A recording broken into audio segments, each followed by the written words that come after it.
Is 1 hour 30 Universal Time. I'm Jim Tedder in Washington. The commander of the United States Marine Corps says he is very concerned by reports that Marines in Iraq may have killed as many as 24 unarmed civilians in Haditha last year. General Michael Hagee spoke to reporters on Wednesday in Washington. He did not provide details of the Defense Department's investigation of the killings. Earlier Wednesday in Iraq, officials freed about 600 prisoners. Iraqi Prime Minister Nouri al-Maliki had said he would release 2,500 prisoners to increase national unity. Most of those released are members of Iraq's Sunni minority. The United States says Iran must stop uranium enrichment to begin talks on an international proposal to limit its nuclear program. A State Department spokesman says Iran would have to stop enrichment activities during the negotiations. He refused to say if Iran would be able to work with uranium in the future. European Union Foreign Policy Chief Javier Solana gave the proposal to Iranian officials on Tuesday. The chief nuclear negotiator from Iran says the proposal has some good points, but other areas are unclear. The United States has dismissed a new report by the Council of Europe. The human rights group says 14 European governments helped the United States Central Intelligence Agency with the secret jailing of terror suspects for 5 years. The report says Poland and Romania may have let the CIA operate secret prisons on their territory. Both countries deny this. The report says other European countries may have helped the CIA move prisoners from one country to another. A State Department spokesman said the report lacks facts and repeats old accusations. Palestinian medical officials say Israeli troops have killed one Palestinian in a clash at the border between Israel and the Gaza Strip.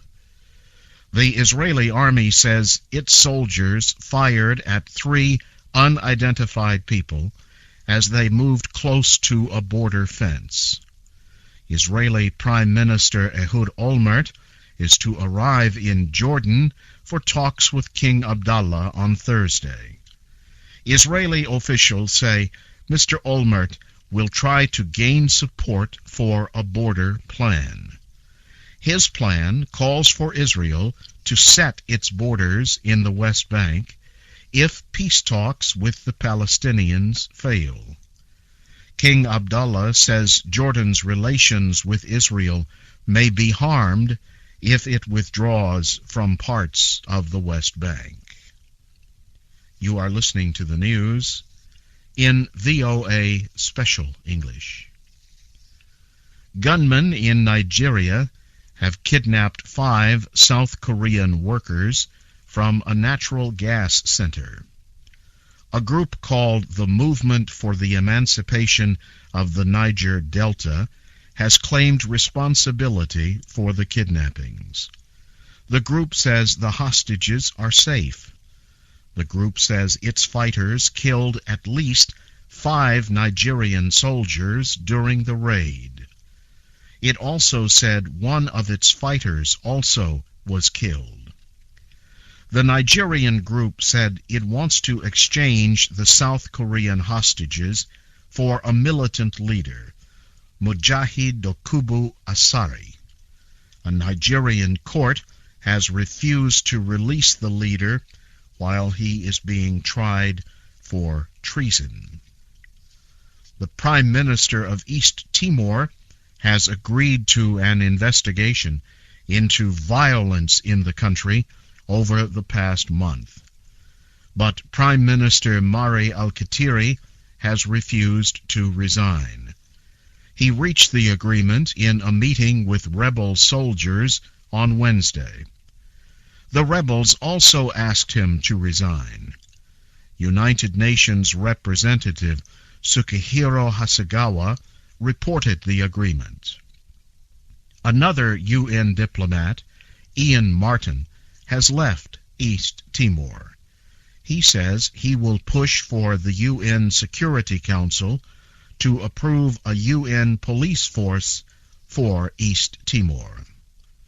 The World Food Program says it will provide food aid to about 100,000 displaced people in East Timor. The WFP says it will provide the aid over the next 6 months. Thousands of people fled their homes to escape the recent violence. Indonesian health workers plan to give preventive medicine to survivors of the earthquake last month. Officials say they hope to immunize 1 million people against the disease tetanus. The World Health Organization says at least 9 cases of tetanus have been reported.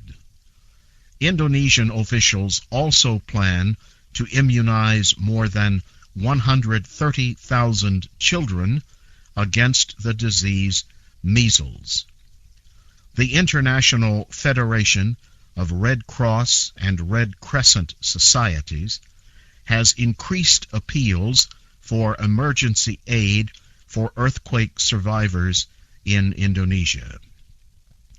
The organization hopes to get $31 million to provide food, water, and medical supplies to more than 300,000 people in the next year. The United States Senate has rejected a proposed constitutional amendment to ban same-sex marriage. In a written statement, President Bush said he was disappointed with the vote.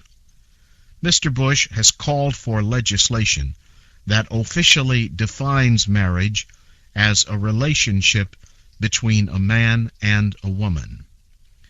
Conservative politicians argue that traditional marriage is being threatened. Democrats who oppose the proposal accuse Republicans of using it to appeal to conservative voters in the congressional elections later this year. Finally, in sports news, some of the most well-known soccer players have taken part in a ceremony to open the Congress of the International Football Federation in Munich, Germany. The FIFA Congress is expected to hold discussions on Thursday on issues such as cheating and taking illegal drugs. The World Cup Games open on Friday in Munich. Brazil's famous soccer player, known as Pelé, and Argentina's Diego Maradona will take part in the opening ceremony. And now, briefly, here again is the major news of the hour in Special English. The commander of the United States Marine Corps says he is very concerned by reports that Marines in Iraq may have killed as many as 24 unarmed civilians in Haditha last year. The United States says Iran must stop uranium enrichment to begin talks on a proposal to limit its nuclear program. And the United States has dismissed a report that says some European governments helped the CIA secretly jail terror suspects. And that's the news in VOA Special English. Jim Tedder reporting.